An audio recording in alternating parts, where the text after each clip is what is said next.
Olá galera, sejam bem-vindos ao primeiro episódio do Reparo. Hoje a gente vai estar falando sobre um filme que eu gosto demais, que chama Mad Max, Estrada da Fúria, ou Mad Max Fury Road. Esse filme é o quarto filme de três que já foram lançados no passado, e ele é um filme bem diferente. Algumas pessoas podem falar, mas como você pode gostar desse filme? É tão chato e estranho, tem aquelas coisas, aqueles personagens muito loucos. Mas é um filme que eu gosto bastante, principalmente por causa da ação dele. É um filme que tem ação da primeira cena até a última praticamente. É um filme meio que você fica... ele te prende demais, por isso que eu gosto bastante. E não só por causa disso, mas por outras coisas que vamos falar aqui também. E ele é um filme que que se passa no pós-apocalíptico. Então ele é um filme que vai tratar justamente da escassez de várias coisas, escassez de água, de comida, de recursos materiais tipo gasolina, combustível, enfim. Então ele mostra realmente o extremo, algo realmente que está acabando no mundo, né? E eles vivem nesse extremo aí. Então é bem interessante esse filme. E esse filme foi o bicho-papão, na verdade, do Oscar desse ano, do Oscar 2016. E eu meio que esperava também que ele fosse ganhar vários prêmios, porque ele realmente é um filme que o George Miller, voltando aí a fazer filmes, ele surpreendeu todo mundo, né? De certa forma, por mais que seja... até continuou o estilo dos Mad Max do passado, né? Mas foi um filme que revolucionou muito, principalmente a parte visual e a parte de áudio do filme. Foi realmente surpreendente, assim, pelo menos para mim, e realmente como que o filme nos prende a atenção, né? Principalmente a ação que tem, as cenas de ação que tem no filme, é muito interessante, muito legal. Então a gente vai estar falando um pouco desse filme hoje. E para começar falando principalmente dos Oscars que ele ganhou foram 6 Oscars das 10 indicações, então ganharam muitos Oscars. Eles ganharam de melhor mixagem de som, melhor figurino, melhor maquiagem, melhor edição, melhor direção de arte, melhor edição de som. Apesar de que eu acho que eles deveriam ter ganhado também o de melhor efeitos visuais, que quem ganhou foi o Ex Machina, um filme muito doido também. Mas um filme também que tem bons efeitos visuais, mas ainda acho que o Mad Max foi melhor, mas tudo bem, eles ganharam 6, ganharam quase tudo, então tá bom. Mas vamos falar do filme. Eu acho muito legal o filme, como eu falei, justamente por causa dessa progressão das várias cenas de ação que tem no filme, que nos prendem, né? Mas o que eu acho mais interessante é justamente as cenas que a gente vai falar agora, que é justamente o ponto de vista cristão sobre o filme. O filme não tem nada de cristão, quem fez o filme é o George Miller, o cara não tem nada a ver de cristão, o cara provavelmente nem sei que religião ele tem, e as pessoas que atuaram no filme também, Tom Hardy, a atriz lá, esqueci o nome dela agora, Donna, todos eles, eu acredito também que não são cristãos, e nem o roteiro do filme é essa a posição deles, mas é muito interessante algumas coisas que eles falam ao longo do filme, e o tom do filme, justamente essa busca por redenção, por libertação. Essa é a tônica de todo o filme. Todos os personagens têm essa busca, inclusive o próprio Mad Max, ele está buscando alguma coisa também. Então eu achei muito interessante. E agora a gente vai colocar nossos óculos da fé e olhar uma cena aí, e aí depois a gente vai trocar uma ideia. Se liga aí. I am your Redeemer. It is by my hand you will rise from the ashes of this world.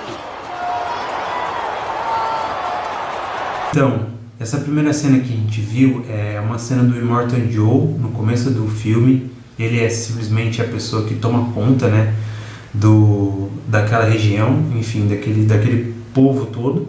E basicamente ele já é apresentado como alguém imortal, né, como alguém para ser adorado, né?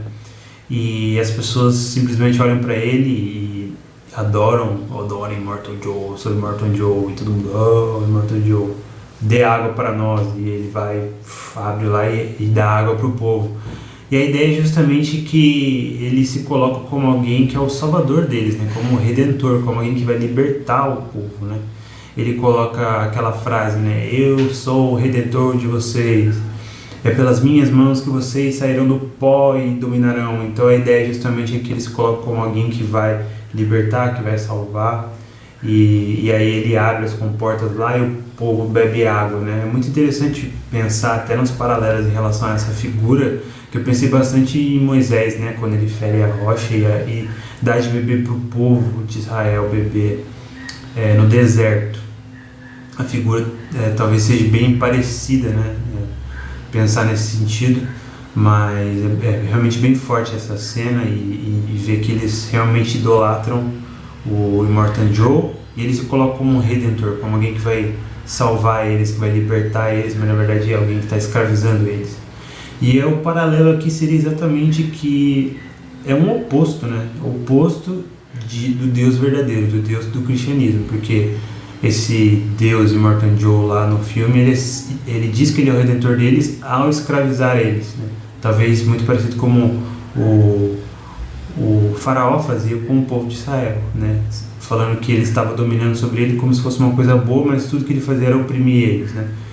Então a ideia é justamente de que Deus não foi assim que Deus fez. Deus não ficou lá no trono dele como Immortan Joe fez, mas ele se encarnou em Jesus Cristo, ele viveu a vida que nós não conseguimos viver, ele sofreu muito mais do que nós sofremos. Então a ideia é justamente que aquele povo lá, que estava lá embaixo, todo cheio de dor, sofrimento, alguns com doença, alguns com o olho furado, outros com o braço cortado, todo arrebentado, né? A ideia é justamente que o nosso Deus não foi como o Immortan Joe, que ficou lá em cima, só abriu a comporta, fechou, deixa eu garantir aqui o meu. Não, ele desceu, veio até aqui, sofreu como homem, viveu como homem uma vida inteira e ele morreu numa cruz. Ele sofreu, né, realmente, não ficou alheio ao nosso sofrimento. E isso é um consolo para nós. Ele venceu a morte, venceu o sofrimento e dá esperança para nós. Então é realmente totalmente diferente. O paralelo que existe é justamente o oposto, um paralelo de ser o oposto do que ele faz no filme lá. E uma outra cena que a gente vai ver agora também, que tem uma maior profundidade, que é justamente a tônica do filme, que é esse diálogo do Mad Max com a Furiosa. E se liga aí. You done this before? Many times. Now that I drive a war rig, this is the best shot I'll ever have. And them? They're looking for hope. What about you?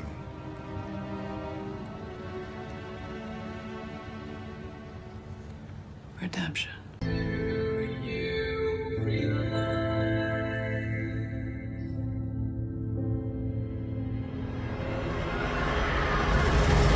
Então, galera, esse diálogo é muito interessante porque ele realmente mostra, para mim, é a parte mais central do filme ali, justamente porque o filme é todo cheio de cenas de ação, e tem esse trecho um pouco parado em que eles têm um diálogo bem profundo, né?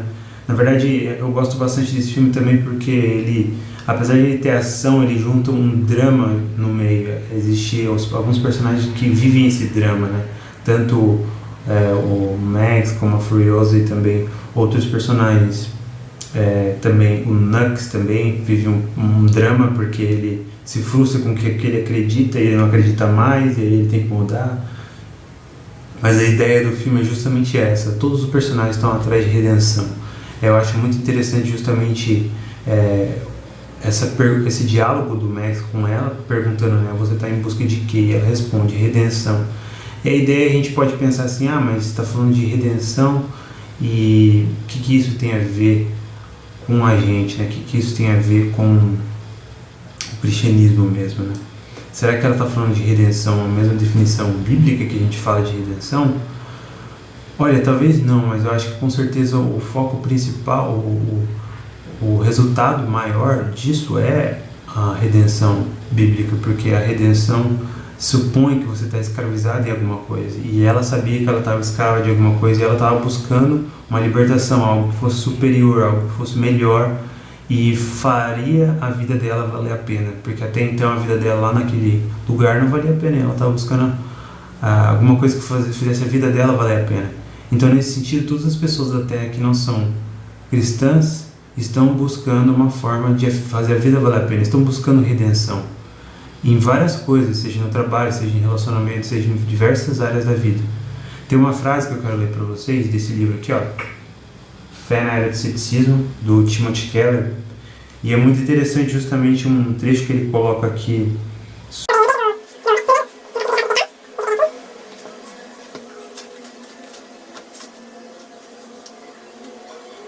Achei. Então tá aqui, ó. Ele tá falando basicamente sobre relacionamentos com pessoas do sexo oposto, em que esse termo redenção ele é usado. Olha só o que ele fala aqui.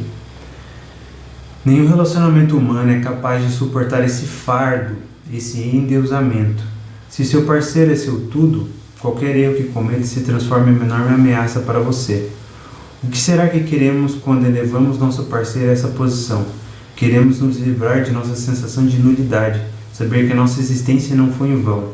Queremos redenção, nada menos que redenção. É desnecessário dizer que seres humanos não são capazes de provê-la.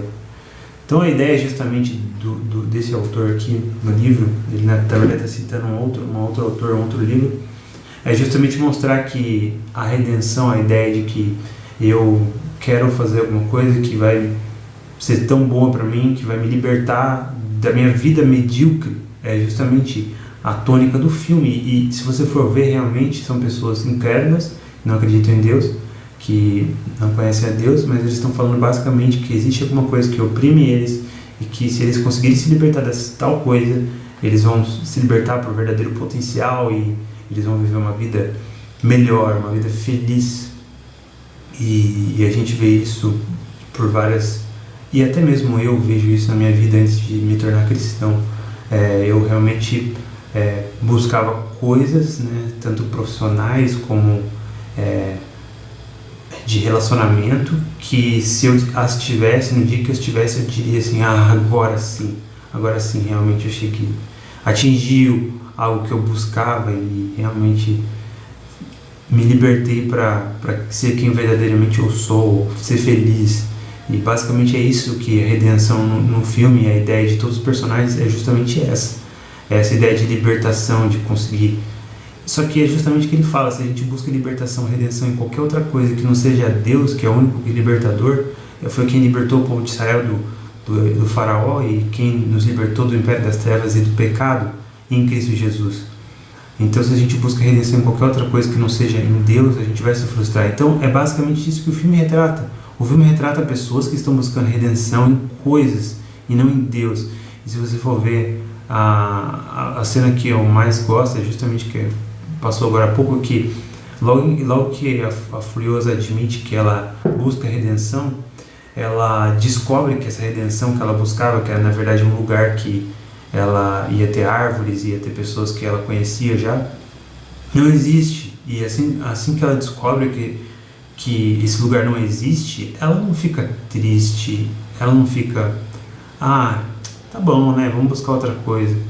Ela fica devastada, a vida dela acaba. Simplesmente ela se coloca de joelhos lá naquele deserto e ela grita como o último grito da vida dela. Ou ela não tem mais pelo que viver, porque ela vivia para aquilo, ela vivia por causa da redenção, a libertação daquilo que ela buscava para a vida dela. Então é um momento dramático do filme, porque ela realmente não tem mais pelo que buscar. E é interessante também ver que a partir do momento que ela não atinge aquilo, ela agora pensa, não, na verdade pode ter um outro tipo de redenção, vamos buscar redenção em outras coisas. E aí ela vai, não, vou voltar, porque se a gente voltar, a gente vai conseguir tirar o Immortan Joe, vamos conseguir dominar e vamos conseguir a redenção de outro jeito. Então a ideia é justamente essa mesmo, de que as pessoas estão buscando essa redenção de alguma forma. O outro personagem que a gente vê que buscava era o tal do Nux, que é um muito doido lá, que fala "What a day, what a lovely day". Essa frase do filme que é mais famosa, que é mais, fazem mais propagandas com ela, e que é realmente uma cena muito, muito legal. E não simplesmente pelo que ele fala, o que ele fala é realmente ridículo, mas a forma como o filme coloca e o enredo e toda a história e o cenário, e como ele fala aquilo dentro do carro, no deserto e ventando daquele jeito, uma tempestade de areia, né? E com aquela imagem, aquelas cores, aquilo pra mim é quase poético, porque é realmente algo muito bem feito, os diretores, né? Então foi bem interessante. E o Nux é interessante porque ele busca redenção, não se libertando do Immortan Joe, mas na verdade ele busca redenção acreditando no Immortan Joe. Ele acredita que se ele for fiel ao Immortan Joe, se ele se sacrificar por ele, e ele vê ele fazendo isso, e aí ele vai para um lugar e ele vai ficar cheio de ouro, e esse lugar vai ser incrível, porque lá ele vai libertar o potencial perfeito, todo o potencial dele, ele vai poder ser feliz. Então basicamente essa é a tônica também do Nux. Ele busca ser feliz por meio obedecendo o Immortan Joe e as promessas que ele fala para ele, que ele vai poder ficar dourado e andar com ele pelas ruas de Valhalla. Então essa é a busca dele, esse é o anseio dele, ele busca isso de todas as formas, e quando ele descobre que isso é mentira, que na verdade não existe, ele se frustra da mesma forma como a Furiosa se frustra. Ele chega ao fim dele mesmo e ele então tem que buscar uma outra forma de atingir essa redenção, essa libertação, fazer a vida valer a pena. E nesse sentido é muito interessante pensar que pessoas não cristãs, como eu falei, elas admitem que buscam coisas além de si mesmo, fora de si mesmo, e coisas dessas que vão transformar a vida delas de tal forma em que vai fazer a vida delas valer a pena, e que elas vão poder ser felizes, e que vai realmente redimir elas daquilo que elas estavam presas, né? E a gente sabe que só por meio de Cristo que isso é possível, e Ele fez isso por nós, se a gente então somente crê em Jesus, né? Então é mais ou menos isso que eu queria falar sobre o filme. Ainda teria muitas outras coisas que eu posso falar e explorar, mas acho que eu vou me limitar a isso mesmo. E é isso aí. Comente, dê o seu curtida, assine meu canal e mande o seu filme para eu poder assistir e fazer uma resenha, uma análise desse tipo.